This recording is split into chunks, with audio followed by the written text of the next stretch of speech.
Season 5 of The Chosen wastes no time diving deep into the aftermath of Jesus' triumphal entry into Jerusalem, marking a tonal shift that's more intense, more emotionally fraught, and unmistakably closer to the climactic events of the crucifixion.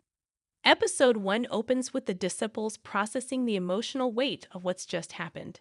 The people's cheers still echo in their ears, but so does the growing tension with the Pharisees and Roman authorities. The jubilation of the crowd is laced with uncertainty and dread. Jesus, calm and composed as always, begins to prepare both his followers and viewers for the final days of his ministry. The episode smartly balances inner conflict with external opposition, showcasing how the disciples are grappling with the duality of victory and looming persecution. Matthew and Thomas are especially affected. Matthew begins journaling what he suspects are the final days of Jesus' earthly life, while Thomas appears visibly shaken, fearing for what's to come. Mary Magdalene, who has matured into a spiritual anchor for the group, urges everyone to focus on Jesus' words and not the noise around them. The episode gives her a particularly powerful monologue where she talks about having already lived in death and how Jesus gave her back her life. A speech that subtly foreshadows what's coming for him. As Jesus returns to Bethany with his disciples, tensions are at an all-time high. The Sanhedrin meets in secrecy, furious at Jesus' growing influence and the public display of adoration he received during his entry.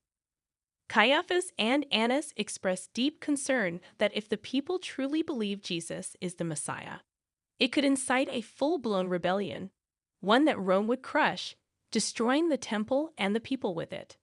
The political stakes are now front and center. The emotional centerpiece of the episode comes when Jesus spends a quiet moment alone with Lazarus. Their conversation is understated but laced with symbolism. Jesus tells Lazarus that not all will rise before they fall, a cryptic phrase that even Lazarus struggles to interpret. It's an eerie foreshadowing of what's coming for Jesus, and later for his followers. Meanwhile, Simon Peter is struggling with the burden of leadership. The crowds want more miracles. The Pharisees want him gone. The Romans want peace, and he's stuck between all of them. A nighttime scene with his wife, Eden, reveals just how close to breaking he truly is. He confesses that he fears he won't be strong enough when Jesus needs him most. Eden, showing more confidence in him than he has in himself, says, "You don't need to be strong, you just need to be willing." Back in Jerusalem, Judas continues his slow and chilling descent. Episode 1 does not yet portray him as a traitor, but his discomfort with how Jesus is handling his growing fame is palpable. He questions why Jesus refuses to speak out against Rome and why he doesn't seize power now that he has the people on his side. His perspective is less that of a villain and more of someone deeply frustrated by what feels like missed opportunities for justice. The final act of the episode ramps up the tension. A rumor spreads through the city that Jesus plans to cleanse the temple again. The disciples try to dissuade him, but he is resolute. The closing sequence is hauntingly beautiful. Jesus walks alone through the shadowed alleys of Jerusalem toward the temple.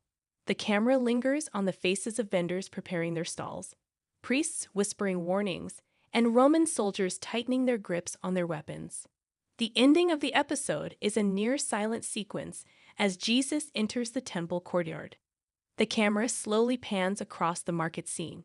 People selling doves, money changers haggling, animals bleating. And then, the final moment.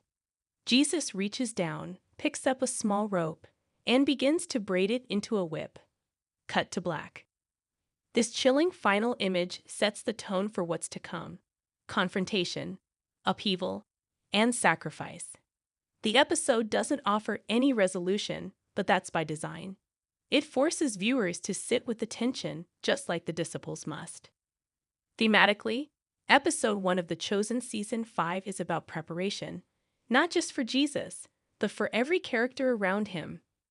There's a growing awareness among the disciples that things are no longer safe, no longer predictable.